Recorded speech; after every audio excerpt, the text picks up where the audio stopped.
Assalamualaikum warahmatullahi wabarakatuh. Kali ini kita bertemu lagi dengan mata pelajaran IPS. Nah, pada pertemuan kali ini kita akan membahas mengenai pemahaman lokasi melalui peta. Nah, dipastikan sebelum kita mulai pembelajaran kita melihat materi pemahaman lokasi melalui peta, pastikan antum sudah membaca doa sebelum belajar. Yang kedua, pastikan antum selalu dalam keadaan wudhu. Nah, sekarang kita akan melihat bagaimana pemahaman lokasi melalui peta melalui slide berikut ini. Oke, sebelum kita melihat pemahaman lokasi melalui peta, kita harus mengetahui dulu gambar yang ada di depan gambar ini. Yang pertama, ini adalah globe. Apa itu globe? Tiruan bola bumi. Yang kedua, itu adalah atlas. Apa itu atlas? Kumpulan peta dalam bentuk buku. Kumpulan peta yang dijadikan sebuah buku. Nah, sekarang kita akan melihat materi kita yaitu pemahaman lokasi melalui peta. Sebelum kita mengetahui apa itu peta, antum bisa melihat ini adalah sebuah peta atau berupa sebuah peta. Nah, apa itu peta? Di sini ada beberapa yaitu pemahaman lokasi melalui peta. Sebelum kita mengetahui apa itu peta, antum bisa melihat ini adalah sebuah peta atau berupa sebuah peta. Nah, apa itu peta? Di sini ada beberapa pulau yang terlihat dari sebuah peta ini. Nah, sekarang kita akan melihat apa itu peta. Peta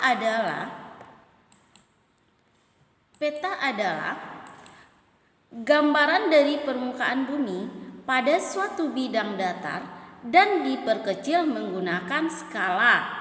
Nah, sekarang kita akan melihat contoh dari sebuah peta. Ini merupakan salah satu contoh dari peta Indonesia.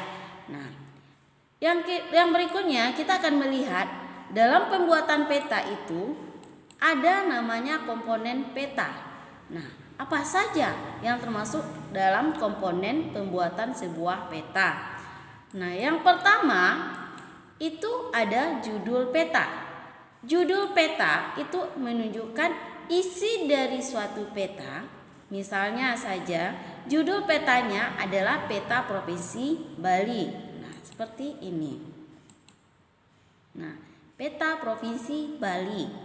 Komponen peta yang kedua itu adalah skala peta. Nah, apa itu skala peta?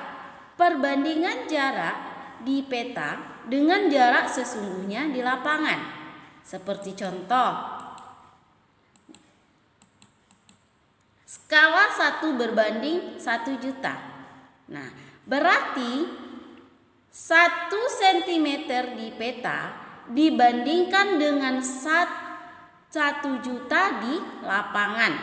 Nah, ini merupakan perbandingan jarak di peta dengan jarak di lapangan. Itu dinamakan dengan skala peta. Nah, antum bisa melihat contoh di bawah ini. Skala ada 2 macam. Ada skala angka. Skala angka itu perbandingan angka. Yang kedua, ada skala garis. Skala garis itu sudah pasti berbentuk garis. Contohnya, skala angka 1 berbanding 200. Ini sudah ada di peta. Yang kedua, skala garis.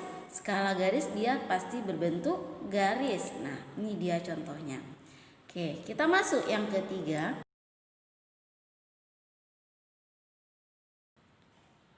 Komponen peta berikutnya itu adalah orientasi utara. Nah, apa itu orientasi utara? Orientasi utara adalah pedoman arah pada peta yang berfungsi untuk membantu pengguna peta memahami arah ketika membaca peta, seperti arah mata angin. Nah, seperti yang di bawah ini.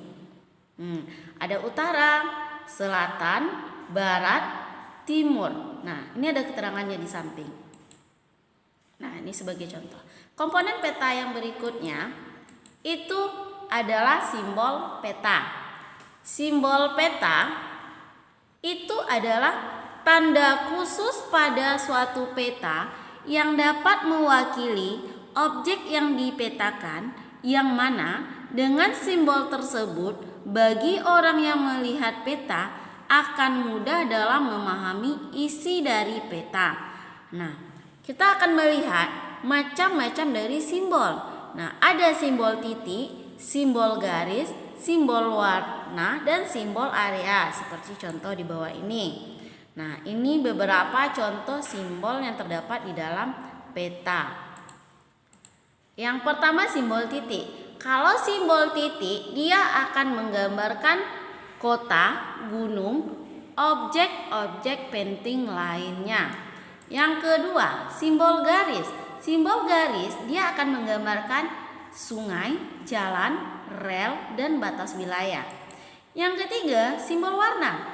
Simbol warna itu akan menggambarkan kedalaman laut dan ketinggian daratan. Yang keempat, simbol area. Simbol area itu akan menggambarkan danau, rawa, gurun, dan hutan. Nah, di sini sudah terlihat contoh dari simbol yang ada di dalam peta. Oke, sekarang kita lanjut komponen peta berikutnya. Itu adalah garis koordinat. Apa itu garis koordinat? Garis koordinat merupakan garis khayal yang terdapat pada peta yang berupa koordinat peta yang terdiri atas bentuk garis lintang dan garis bujur. Nah, apa manfaat dari garis koordinat dibuat di sebuah peta? Itu adalah dapat menunjukkan lokasi pada peta. Nah, ini contohnya. Nah, di sini ada utara. Ini garis utara, ini ada selatan, ini ada barat, dan ada timur. Nah, bujur timur. Nah, ada bujur barat. Nah, ini dia garis koordinatnya. Kita lihat komponen peta berikutnya. Itu adalah inset. Nah, apa itu inset? Inset peta kecil yang terdapat dalam suatu peta dalam rangka menunjukkan lokasi daerah yang dipetakan di antara lokasi yang lain. Nah, biasanya ini kita temukan di samping atau di pinggir dari sebuah peta. Nah, mungkin antum sudah biasa melihatnya seperti ini. Nah, ini peta kecil ini merupakan inset. Nah, menunjukkan lokasi daerah yang dipetakan. Ini dia. Inset peta.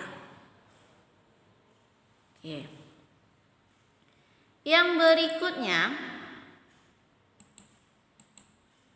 adalah legenda. Nah, apa itu legenda? Keterangan semua objek yang ada pada peta. Nah, seperti apa contohnya? Ini dia. Nah, legenda ini di setiap peta pasti ada. Nah, dengan legenda itu pembaca peta akan lebih mengetahui objek yang ada pada wilayah yang dipetakan tersebut. Contohnya, kita akan melihat kota dari Provinsi Sumatera Barat. Maka simbol ini menandakan ini wilayah kota. Nah, kalau jalan raya ataupun jalan kereta api itu ada seperti simbol titik-titik. Nah, ini adalah legenda. Kita berikutnya adalah sumber peta. Nah, kalau kita membuat peta itu pasti ada sumbernya. Apa itu sumber peta? Sumber peta itu yang dapat dipergunakan untuk mengetahui dari pembuat petanya yang akan dapat menilai bagaimana kualitas dari peta tersebut.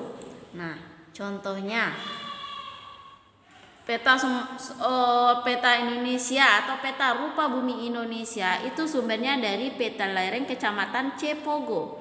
Nah, tahun pembuatannya tahun 2002.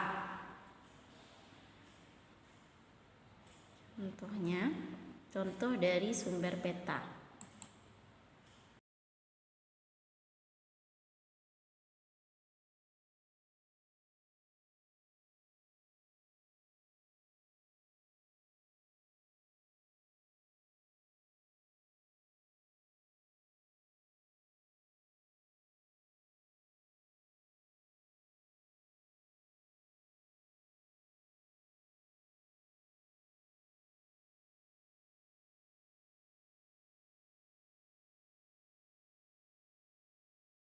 mengetahui apa itu peta dan apa saja komponen dari peta, sekarang kita akan melihat manfaat dari peta tersebut.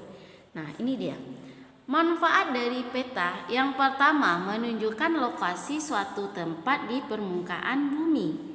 Yang kedua, itu menggambarkan luas dan bentuk berbagai fenomena di permukaan bumi. Yang ketiga, untuk mengetahui kenampakan muka bumi, baik yang bersifat fisik, sungai, gunung, persebaran vegetasi, maupun sosial budaya. Nah, itu merupakan persebaran sawah, persebaran pemukiman, persebaran industri. Yang keempat, itu sebagai alat untuk memasukkan data yang ditemukan di lapangan. Yang kelima, manfaat dari peta adalah peraga dan alat pelaporan hasil penelitian. Oke. Nah, setelah antum memahami tentang peta, nah, yuk kita lihat kembali. Apa itu peta tadi? Ada berapa komponen peta? Dan coba antum sebutkan satu-satu. Nah, oke, jangan lupa dikirim via Zoom meeting dengan linknya akan dikirim melalui grup WA masing-masing. Oke, sekian, terima kasih. Wassalamualaikum warahmatullahi wabarakatuh. Semoga antum bisa memahami. Sampai jumpa dengan pertemuan berikutnya di mata pelajaran IPS Geografi.